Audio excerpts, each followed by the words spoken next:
Hello everyone, welcome to Rupam's bio classes. আমার নাম রূপম স্বর্ণকার। আমি চলে এসেছি তোমাদের জন্য গুরুত্বপূর্ণ ভিডিও নিয়ে 2024 জিএনএম এনএম এর নিয়ে। দেখো, আমাদের ফাইনাল অ্যান্সার কি পাবলিশ হয়ে গেছে, আর কিছুক্ষণের অপেক্ষা রেজাল্ট বেরোতে, আর কয়েকটা ঘন্টা শুধুমাত্র অপেক্ষা যখন রেজাল্টটা আমাদের সামনে চলে আসতে চলেছে। আর 24 তারিখ সকাল, 24 তারিখ মোটামুটি দুপুর 12টা নাগাদ রেজাল্ট তোমাদের পাবলিশ হচ্ছে। এটা নিয়ে অফিসিয়াল নোটিস কিন্তু তোমাদের অফিসিয়াল ওয়েবসাইটে WBJEE-GNM-NM এর অফিসিয়াল ওয়েবসাইটে চলে এসেছে। আমি আবার রিপিট করছি, রেজাল্টের রিগার্ডিং নোটিস যেটা ফাইনাল অ্যান্সার কি পরে আসে সেটা অলরেডি চলে এসছে। আজ 24শে সেপ্টেম্বর তোমাদের দুপুরের নাগাদ কিন্তু তোমাদের রেজাল্টটা পাবলিশ হচ্ছে। এবার রেজাল্টের আগে তোমাদের অবশ্যই জেনে নেওয়া উচিত যে তোমাদের কত নাম্বার এক্সট্রা আসছে ফাইনাল অ্যান্সার কি থেকে, কারণ পাঁচটা কোশ্চেন কিন্তু উইথড্র করা হয়েছে বোর্ডের দিক থেকে। উইথড্র মানে আমি বলেছিলাম আমার ভিডিওতে, উইথড্র মানে হচ্ছে প্রত্যেকে নাম্বার পাবে। যারা 2024 জিএনএম এএনএম অ্যাপিয়ার করেছিল প্রত্যেকে কিন্তু এই কোশ্চেনগুলো নাম্বার পাবে। সেরকম কটা কোশ্চেন আছে? 5টা। আমি বলে দেবো আজকে সেই 5টা কোশ্চেন কোথায় কোথায়। যারা সেই কোশ্চেনগুলো টাচ করেছো, মানে অ্যাপিয়ারিং করেছো এক্সামে, ঠিক, যদি টাচও না করে থাকো, উইথড্র মানে কি যারা টাচ করেছো অথবা করোনি, মানে প্রত্যেকে যারা অ্যাপিয়ারিং করেছো প্রত্যেকে কিন্তু 5 নাম্বার করে পেয়ে যাবে জিএনএম এএনএম 2024-এ 5টা কোশ্চেনের জন্য। তার মধ্যে 5টা কোশ্চেনের মধ্যে একটা বায়োলজি, 3টে ফিজিক্যাল সায়েন্স, একটা ম্যাথ থেকে আছে। আমি বলছি সেটা।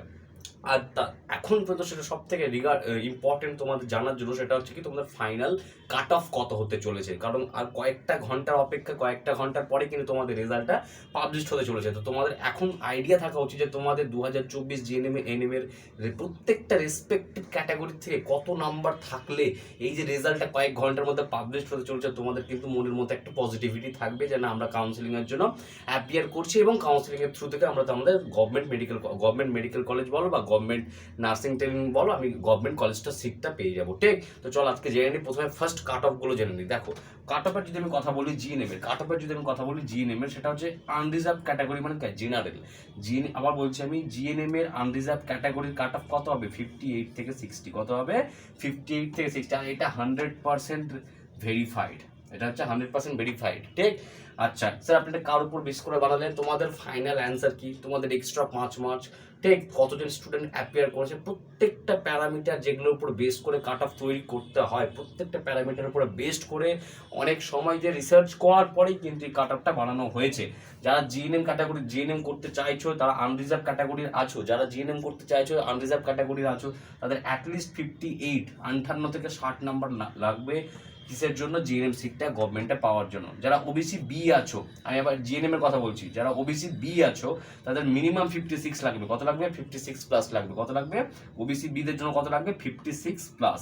যারা ওবিসি এ আছো তাদের কত লাগবে? 54 প্লাস। কত লাগবে? 54 প্লাস। আর যারা ইডব্লিউএস ক্যাটাগরি আছো তাদের অ্যাটলিস্ট 47 প্লাস। আবার রিপিট করছি আমি, যারা জিএনএম করতে যাচ্ছ ফিমেল ক্যাটাগরি, যারা ফিমেল ক্যাটাগরি থেকে জিএনএম এর জন্য এবছরে কাউন্সিলিং এ বসতে চলেছো, তোমাদের জেনে নাও তোমাদের কত কাট অফ। প্রথমে যারা ওবিসি বা জেনারেল আছো, জেনারেল বা আনরিজার্ভ ক্যাটাগরি আছো, ইউআর মানে হচ্ছে আনরিজার্ভ বা জেনারেল একই জিনিস, ইউআর বা জেনারেল ক্যাটাগরি আছে, তাদের কত নাম্বার লাগবে? 58 থেকে 60। ওবিসি বির কত লাগবে?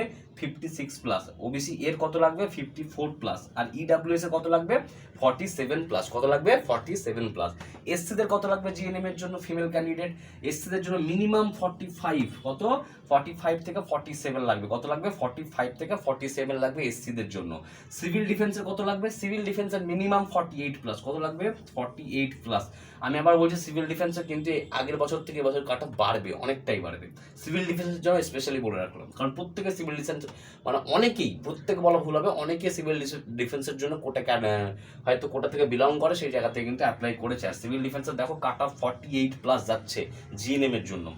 এসটিতে কত লাগবে? এসটিতে 38 থেকে 40। যাদের 38 থেকে 40 নাম্বার আসবে রেজাল্টের পরে, যারা তোমাদের যে রেজাল্ট পাবলিশ হবে কয়েক ঘন্টার মধ্যে, আজ দুপুর 12টার মধ্যে তোমাদের রেজাল্ট চলে আসবে। 12টার রেজাল্ট যখনই আসবে, তোমাদের যে নাম্বারটা থাকবে, মার্কস, যাদের মার্কস থাকবে, সেই মার্কসটা কত লাগবে? আবার বলছি, তোমাদের র্যাঙ্ক কার্ডে দুটো জিনিস থাকবে। তোমাদের প্রথমে কি থাকবে? মার্কস থাকবে, তোমাদের কত মার্কস এসছে। এবার মার্কসের বেসিসে দুটো র্যাঙ্ক থাকবে, প্রথমে জিএনএম র্যাঙ্ক, এএনএম র্যাঙ্ক। ঠিক, তারপরে যদি কেউ ক্যাটাগরি থাকো like OBC A, OBC B, SC, ST, civil defence, EWS, সেই ক্যাটাগরি ওয়াইজ র্যাঙ্ক থাকবে। ঠিক, তো তোমরা সেই জায়গায় মার্কটা চেক আউট করবা, তোমাদের কত মার্কস আসছে। আমি লাস্ট বার জিএনএম এর ফিমেল ক্যান্ডিডেট বলে দিচ্ছি, জিএনএম ফিমেল ক্যান্ডিডেটের জন্য কাট অফ কত লাগবে। ইউআর ক্যাটাগরি যারা আছো তাদের 58 থেকে 60। ওবিসি বি যারা আছো তাদের 56 প্লাস, ওবিসি বিদের কত লাগবে 56 মানে 56 প্লাস লাগবে। ওবিসি এর কত লাগছে 54 প্লাস। ইডব্লিউএস ক্যাটাগরি কত লাগছে 47 প্লাস, কত লাগছে 47 প্লাস। যারা এসসি ক্যাটাগরি আছে তাদের মিনিমাম 45 থেকে 47 লাগবে। সিভিল ডিফেন্স কত যাদের আছে তাদের কত লাগবে 48 প্লাস। আর যারা এসটি ক্যাটাগরি আছে তাদের মিনিমাম 38 থেকে 40 কিন্তু লাগছে। এটা ছিল জিএনএম এর ফিমেল ক্যান্ডিডেট 2024-এর জিএনএম এএনএম ফিমেল যে এক্সাম হচ্ছে তার থ্রু থেকে জিএনএম এর সিট পাওয়ার জন্য female candidate final cut off রেজাল্টের আগে তোমরা দেখে নেবা, এর থেকে নড়চড় কিন্তু হবে না, ঠিক? আচ্ছা, এএনএম এর স্যার এএনএম এরটা বলুন। দেখো এএনএম এর কাট অফ যতই যাই বলুক না কারণ এএনএম এর যাদের জেনারেল ক্যাটাগরি আছে, এএনএম এর যারা জেনারেল ক্যাটাগরি আছে তাদের কত লাগবে 67 থেকে 70 মানে হচ্ছে 67 থেকে 70 নাম্বার লাগবে, ঠিক? যারা 67 থেকে 70 নাম্বার স্কোর করছো তাদের কিন্তু একটা 90% পসিবিলিটি আছে তারা এএনএম এর সিটটা কিন্তু পেয়ে যাচ্ছ, ঠিক? ওবিসি বি, যারা ওবিসি বি আছে তাদের কত লাগবে 65 প্লাস, কত লাগবে 65 প্লাস। যারা ওবিসি এ আছে, ওবিসি এ তাদের কত লাগবে 62 প্লাস। তার মানে ওবিসি বিদের কিন্তু দেখো জিএনএম বলো বা এএনএম বলো প্রত্যেক ওবিসি এ বিদের ওবিসি বিদের ওবিসি এর থেকে একটু বেশি নাম্বার লাগবে, মানে অন অ্যাভারেজ 3 থেকে 4 নাম্বার বেশি লাগে। ধরো ওবিসি বি যেমন এখানে ওবিসি এর লাগছে কত 62 প্লাস, এখানে ওবিসি বি লাগছে কত 65 প্লাস, 3 থেকে 4 নাম্বার ভ্যারি করে। ওবিসি বিদের 4 নাম্বার বা 3 নাম্বার বেশি লাগে, ঠিক? তাহলে ওবিসি বিদের কত লাগছে এএনএম এর জন্য কত লাগছে 65 প্লাস। ওবিসি এ যারা আছে তাদের এএনএম এর জন্য কত লাগছে 62 প্লাস। যারা ইডব্লিউএস ক্যাটাগরি থেকে বিলং করো তাদের এএনএম এর সিট পাওয়ার জন্য মিনিমাম 55 নাম্বার লাগবে, কত লাগবে মিনিমাম 55 মানে 55 প্লাস নাম্বার লাগবে, কত লাগবে 55 প্লাস নাম্বার। এসসি ক্যাটাগরি যারা আছো, যারা এসসি ক্যাটাগরির আছো তাদের মিনিমাম 56 প্লাস লাগবে, কত লাগবে 56 প্লাস, কত লাগবে 56 প্লাস। সিভিল ডিফেন্স যারা আছো তাদের 55 প্লাস লাগবে, কত লাগবে 55 প্লাস। সিভিল ডিফেন্স যারা আছো তাদের মিনিমাম কত লাগবে 55 প্লাস। আর যারা এসটি ক্যাটাগরি থেকে বিলং করছে তাদের কত লাগবে 46 প্লাস, তাদের কত লাগবে 46 প্লাস। যেহেতু এএনএমটা শুধুমাত্র আবার রিপিট করছি, এএনএমটা সবার টার্গেট থাকে, আমি আবার ভালো করে রিপিট করে দিচ্ছি। ইউআর বা আনরিজার্ভ ক্যাটাগরি যারা আছে যাদের কোনো র্যাঙ্ক যাদের কোনো ক্যাটাগরি নেই তাদের কত লাগবে 67 থেকে 70 মানে কত 67 থেকে 70। তারপর যারা ওবিসি বি আছে তাদের কত লাগবে 65 প্লাস। ওবিসি এ যারা আছে তাদের কত লাগবে 62 প্লাস। আর যারা ইডব্লিউএস ক্যাটাগরি আছে তাদের কত লাগছে 55 প্লাস, ঠিক?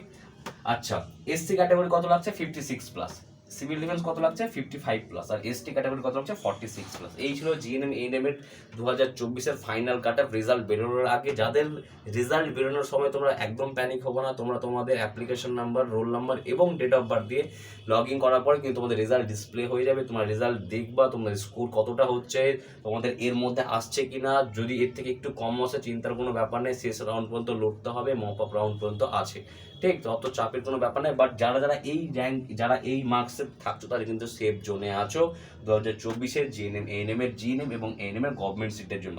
এবার ছেলেদের দুটোই কলেজে আছে, ছেলেদের শুধুমাত্র জিএনএম আছে সিট। ছেলেদের দুটো কলেজ আছে, একটা হচ্ছে কি অশোকনগর, ওটা হচ্ছে বারাসাত। তো এই যে দুটো বাঘাযতীন, একটা বাঘাযতীন একটা অশোকনগর।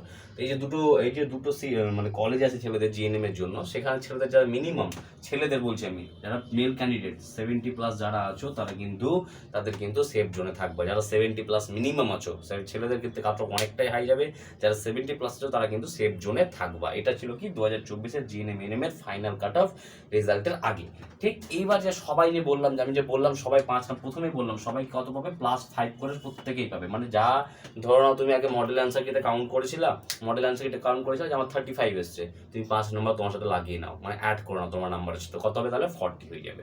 মানে 5 নম্বর সবাই পাবে। কেন পাবে 5 নম্বর সবাই? কারণ বোর্ড অলরেডি 5টা কোশ্চেন উইথড্র করে নিয়েছে। বোর্ডের যে ফাইনাল অ্যান্সার কি যেটা ছিল নোটিশ, সেই নোটিশের একদম শেষে নোটেবল পয়েন্ট বলে জিনিস দেওয়া আছে যে all candidate appearing in WBJEE 2024 GNM ANM আর get 5 marks extra due to withdraw mechanism, ঠিক? যেহেতু কোশ্চেন উইথড্র হয়েছে সেই জন্য প্রত্যেকটা ক্যান্ডিডেট যারা 2024 জিএনএম এএনএম অ্যাপিয়ার করেছে প্রত্যেকে কিন্তু 5 নম্বর করে কিন্তু কি পাবে, এক্সট্রা পাবে। কোন কোন কোশ্চেনে পাবে দেখো আমি বলে দিচ্ছি। একটা কোশ্চেন ছিল কতগুলো পারমাণবিক কেন্দ্র আছে, সেই কোশ্চেনটা বোর্ড নিজের দিক থেকে উইথড্র করে নিয়েছে। আর যদি কোনো কোশ্চেন বোর্ড উইথড্র করে নেয় তাহলে অ্যাপিয়ারিং ক্যান্ডিডেট প্রত্যেকে কিন্তু নাম্বার পাবে যারা পরীক্ষায় অ্যাপিয়ার করেছে। তাহলে পারমাণবিক কেন্দ্রের জন্য প্রত্যেকে কিন্তু কত করে নাম্বার পাচ্ছে, ওটার জন্য 1 পেয়ে যাবে। আর কোথায় পাবে, একটা কোশ্চেন ছিল না ফ্লোরিন, ক্লোরিন, ব্রোমিন, আয়োডিনের কি ছিল তোমার গ্রেটার দেন লেস দেনের কোশ্চেন ছিল, কোশ্চেন ছিল ঠিক ওই কোশ্চেনটা বলেছিল কি তাদের বিজারণ ক্ষমতা বা রিডিউসিং পাওয়ার বলেছিল, ঠিক যেটা একটাই কোশ্চেনের দুটো অপশন দেওয়া ছিল, চারটে অপশন ছিল, চারটে অপশনের দুটো অপশন সেম ছিল।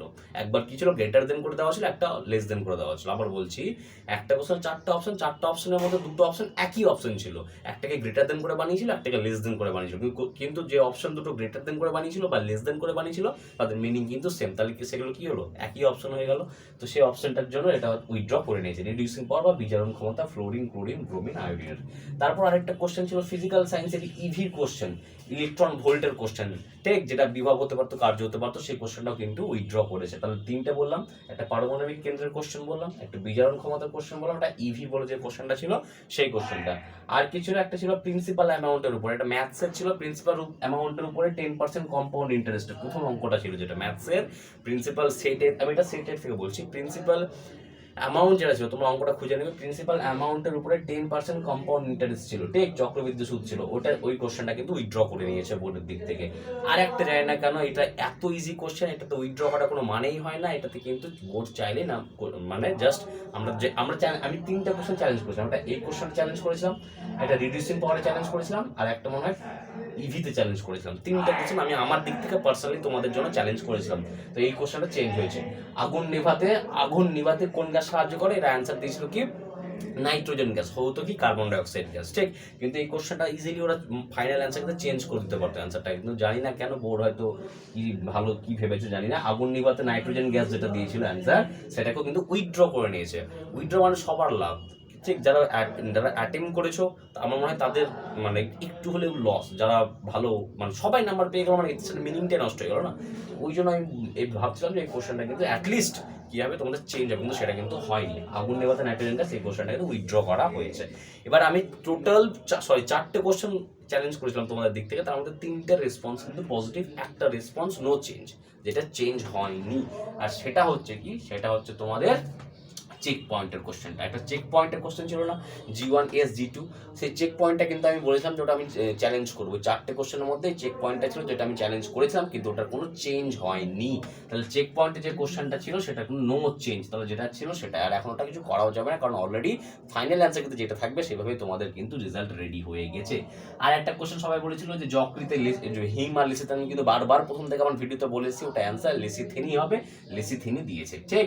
চেক আবার বলছি লিসিথিনই ওটা অ্যান্সার হবে, আমি ওটাই বলেছিলাম, ওটাই আছে। চেক পয়েন্টের কোশ্চেনটা আমি চ্যালেঞ্জ করেছিলাম, কোনো চেঞ্জ হয়নি। আচ্ছা, অনেকে বলছিল যে অ্যামিবা রিজেনারেশন হবে, বোর্ড কিন্তু আমি কিন্তু বলেছিলাম যে অ্যামিবা রিজেনারেশনে কিন্তু পার্টিসিপেট করে না অ্যাক্টিভলি, তাহলে অ্যামিবা রিজেনারেশন হবে না, বোর্ডও কিন্তু বলেছে অ্যামিবা রিজেনারেশন হবে না, ঠিক। আরেকটা বলেছিলাম না ক্যাডমিয়াম, এটা আমার একটু ডাউট ছিল, ক্যাডমিয়ামে আমি বলেছিলাম যে লিভার ক্যান্সারও হয়, ক্যাডমিয়ামের থেকে লিভার ক্যান্সারও কিন্তু হয়, কিন্তু বোর্ড বলেছে, বোর্ড কি করছে লিভার ক্যান্সারকে অ্যান্সারে এই ফাইনাল অ্যান্সার কিন্তু দেয়নি, লিভার ক্যান্সারকে দেয় না, শুধুমাত্র বলেছে ফুসফুস ক্যান্সার, ঠিক। ওরা কি বলছে শুধুমাত্র ফুসফুসীয় ক্যান্সার। আরেকটা ছিল যেটা সব থেকে বড় রথ, ওটা কাস্পিয়ান সাগরী, তো কাস্পিয়ান সাগরী দিয়েছে, ঠিক। এই ছিল তোমাদের গুরুত্বপূর্ণ আপডেট। আমি আবার রিপিট করছি, আমি আবার একবার কাট অফটা রিপিট করে দিচ্ছি, যারা জিএনএম দিচ্ছ, যারা জিএনএম সিটের জন্য লড়াই করছো, যারা আনরিজার্ভ ক্যাটাগরি বা জেনারেল আছো তাদের মিনিমাম 58 থেকে 60, যারা ওবিসি বি আছো তাদের মিনিমাম 56+, আর যারা ওবিসি এ আছো তাদের 54+, আর যারা ইডাব্লিউএস ক্যাটাগরি আছে তাদের কত 47+, যারা এসসি ক্যাটাগরি আছো তাদের 45 থেকে 47, সিডি ক্যাটাগরি আছো 48+, আর এসটি ক্যাটাগরির 38 থেকে 40, আর যারা এএনএম এর জন্য লড়াইটা করছো, তোমাদের কাউন্সিলিং লড়াইটা চলবে, ঠিক। তোমাদের যে কিছুক্ষণের মধ্যে রেজাল্ট আসবে সেখানে দেখবা তোমাদের স্কোর যদি এএনএম এর জন্য আনরিজার্ভ ক্যাটাগরি বা জেনারেল ক্যান্ডিডেট থাকো, তাদের যদি 67 থেকে 70 আসে, 67 থেকে 70, তারা সেফ জোনে আছো। যাদের ওবিসি বি এ তাদের যদি 65+ আসছে তাহলে তারা সেফ জোনে আছো। যারা ওবিসি এ তারা 62+, ইডাব্লিউএস কত 55+, সিভিল কাস্ট কত 56+, সিভিল ডিফেন্স কত 55+, আর এসটি হচ্ছে 46+। এটা ছিল কি এই জিএনএম এএনএম এর ফাইনাল কাট অফ রেজাল্টের আগে। এটা কিন্তু তোমাদের প্রত্যেকে জানানো জেনে থাকা খুব দরকার, কারণ আর কয়েক ঘন্টার মধ্যে তোমাদের রেজাল্ট বেরোতে চলেছে। আর এই 5টা কোশ্চেন, পারমাণবিক কেন্দ্র, রিডিউসিং পাওয়ার, ইভি, প্রিন্সিপাল অ্যামাউন্টের উপর 10% কম্পাউন্ড, আর আগুন নিভাতে নাইট্রোজেন গ্যাস, এই 5টা কোশ্চেনের নাম্বার +5 সবাই পাবে যতগুলো ক্যান্ডিডেট অ্যাপিয়ার করেছিল। চেক পয়েন্টে আমি কিন্তু চ্যালেঞ্জ করেছিলাম তোমাদের হয়ে, চেক পয়েন্টে কোনো চেঞ্জ হয়নি। বাকি যা আছে ক্যাসপিয়ান সাগরী হতো, এটা ক্যাডমিয়াম লিভার ক্যান্সার দেয়নি অ্যান্সার, অ্যামিবা রিজেকশন করে না সেটাই দিয়েছে, আর লিসিথিনই হতো যেটা যকৃতের কোশ্চেন ছিল, ঠিক। এই ছিল তোমাদের গুরুত্বপূর্ণ আপডেট। আর অবশ্যই তোমাদের ফাইনাল কাট অফটা কিন্তু তোমরা ভেরিফাই করে দেখে নিও তোমাদের হাতে। আজ এখন বাজে অলমোস্ট সকাল 9টা, তোমাদের 24 তারিখ সকাল 9টা, আর 3 থেকে 4 ঘন্টার পরে কিন্তু তোমাদের রেজাল্ট পাবলিশড হয়ে যাচ্ছে। অফিসিয়ালি নোটিশও কিন্তু চলে এসেছে যে তোমাদের রেজাল্ট আজকেই পাবলিশড হবে 24শে সেপ্টেম্বর। আর আমি ওটা পার্সোনালি বলছি 3 থেকে 4 ঘন্টার মধ্যেই কিন্তু তোমরা দেখেও নিও, রেজাল্ট কিন্তু পাবলিশ তোমার হয়ে যাবে, তোমাদের হাতে রেজাল্ট চলে আসবে। তো একদম প্যানিক হবার রেজাল্ট নিয়ে। রেজাল্ট সবারই আশা করি যারা ভালো করে প্রিপারেশন করছে প্রত্যেকেরই রেজাল্ট ভালো আসবে। প্রত্যেকের যা নাম্বার আসছিল মডেল অ্যান্সার কিতে তার সাথে +5 করে অ্যাড করে নিবা, কারণ প্রত্যেকে 5 নাম্বার কি পাচ্ছ, এক্সট্রা পাচ্ছ। ঠিক, এই ছিল তোমাদের আজকে ভিডিওর গুরুত্বপূর্ণ আলোচনা। যদি তোমাদের ভিডিওটা ভালো লাগে অবশ্যই লাইক, শেয়ার, সাবস্ক্রাইব করবে। আর যারা যারা আমাদের টেলিগ্রাম চ্যানেল এখনও জয়েন করেনি, এই যে কাউন্সিলিং শুরু হচ্ছে, রেজাল্ট শেষ হবে তার কিছুদিন পরেই কাউন্সিলিং শুরু হবে। তো সব রকম আপডেট যদি ইনস্ট্যান্ট পেতে চাও তাহলে আমাদের চ্যানেলটাকে অবশ্যই সাবস্ক্রাইব করে রাখো। আর আমাদের যে টেলিগ্রাম চ্যানেলের লিঙ্ক আমাদের ইউটিউবে ডিসক্রিপশন দেওয়া আছে, তোমরা সেখানেও ট্যাপ করে জয়েন হতে পারো, অথবা তোমরা টেলিগ্রামে গিয়ে রূপমস বায়ো ক্লাসে সার্চ করো, কিন্তু সেখানে তোমরা টেলিগ্রাম গ্রুপে জয়েন হতে পারো ফর ফার্দার আপডেট। ঠিক, তো চলো বাই, থ্যাংক ইউ। আর প্রত্যেকে হোপফুলি রেজাল্ট ভালো হবে। তোমাদের সাথে 2024-এও ছিলাম, 2025-এও আমরা ইউটিউবে ফ্রি কন্টেন্ট দিব, তো সেই সব নিয়ে কোনো চাপ নেই। তোমরা আমাদের এখান থেকে প্রিপারেশন করতে পারবে যদি তোমরা ফ্রিতে পড়াশোনা করে করতে চাও। চলো বাই, থ্যাংক ইউ। যদি ভালো লাগে ভিডিওটা অবশ্যই লাইক, শেয়ার, সাবস্ক্রাইব করো। বাই।